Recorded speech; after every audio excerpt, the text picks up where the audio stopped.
CM योगी बोले, आंगनबाड़ी कार्यकर्ता, रसोइया, सहायिका की आय पर फोकस। शिक्षा मंत्री बोले, नहीं बढ़ेगा मानदेय। मुख्यमंत्री योगी आदित्यनाथ ने मंगलवार को विधानसभा में कहा कि प्रदेश सरकार आंगनबाड़ी कार्यकर्ता, रसोइयों और सहायिका की अन्य आय को बढ़ाने पर फोकस कर रही है।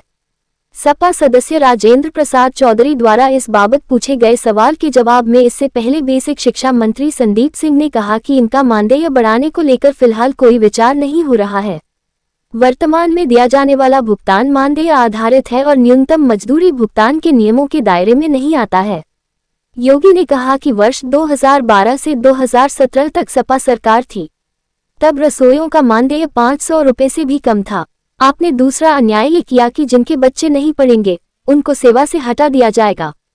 उनके चयन में भी भेदभाव करते थे। हमारी सरकार ने 2022 में उनके मानदेय को न्यूनतम 2000 रुपये किया। इन सभी ने कोरोना काल में अपनी सेवाओं के माध्यम से शासन की योजनाओं को प्रत्येक परिवार तक पहुंचाने में अभिनंदनीय काम किया है। हमने इनके मानदेय में वृद्धि भी की है और इन्हें टैबलेट से आच्छादित करने के साथ साथ अतिरिक्त आय का प्रावधान भी किया है। हमने प्रत्येक ग्राम पंचायत में पंचायत सचिवालय का निर्माण किया है। इसका उद्देश्य ये है कि ग्रामीण क्षेत्रों में गांव को ही स्वावलंबी बनाकर राष्ट्रपिता महात्मा गांधी के ग्राम स्वराज की परिकल्पना को साकार किया जा सके। वहां पर कंप्यूटर ऑपरेटर के रूप में पंचायत सहायक रखा गया है। बीसी सखी रखी गई है जो गांव के अंदर बैंकिंग लेन देन का कार्य करती है।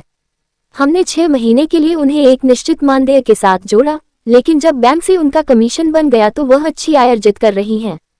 सुल्तानपुर की एक बीसी सखी अब तक 15.50 लाख रुपए से अधिक का कमीशन प्राप्त कर चुकी है। पंचायत सहायक को भी हम 6000 रुपये प्रतिमाह देते हैं। साथ ही जाति प्रमाण पत्र, आय प्रमाण पत्र, निवास प्रमाण पत्र, खतौनी की नकल और अन्य सभी योजनाओं को जिनकी वह ऑनलाइन सर्विस उपलब्ध करा रहा है, उससे भी अतिरिक्त आय हो रही है।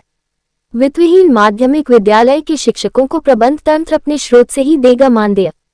प्रदेश के वित्तविहीन माध्यमिक विद्यालयों के शिक्षकों को प्रोत्साहन मानदेय दिए जाने के सवाल पर सरकार ने स्पष्ट किया है कि फिलहाल इस तरह की कोई व्यवस्था नहीं है।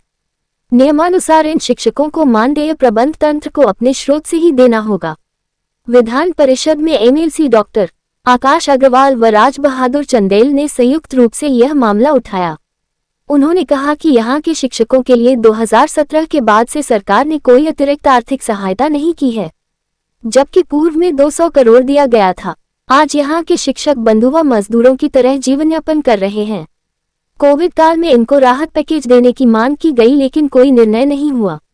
2019 में तत्कालीन उप मुख्यमंत्री व माध्यमिक शिक्षा मंत्री ने इनको 15,000 रुपये प्रतिमाह का भुगतान करने की घोषणा की थी, लेकिन यह आज तक लागू नहीं हुआ। वहीं एमएलसी ध्रुव कुमार त्रिपाठी ने वित्तविहीन मान्यता प्राप्त माध्यमिक विद्यालय के शिक्षकों के लिए सेवा नियमावली बनाने व समान कार्य के लिए समान वेतन दिया जाए, इस पर माध्यमिक शिक्षा राज्य मंत्री स्वतंत्र प्रभार गुलाब देवी ने कहा कि अंशकालिक शिक्षकों को प्रबंध तंत्र अपने स्रोत से भुगतान करेगा। इनको मानदेय देने या मानदेय वृद्धि की सरकार की ओर से कोई व्यवस्था नहीं है। दूसरी तरफ एमएलसी ध्रुव कुमार त्रिपाठी ने बोर्ड परीक्षाओं के मूल्यांकन की पारिश्रमिक सीबीएसई बोर्ड के अनुरूप करने की मांग की।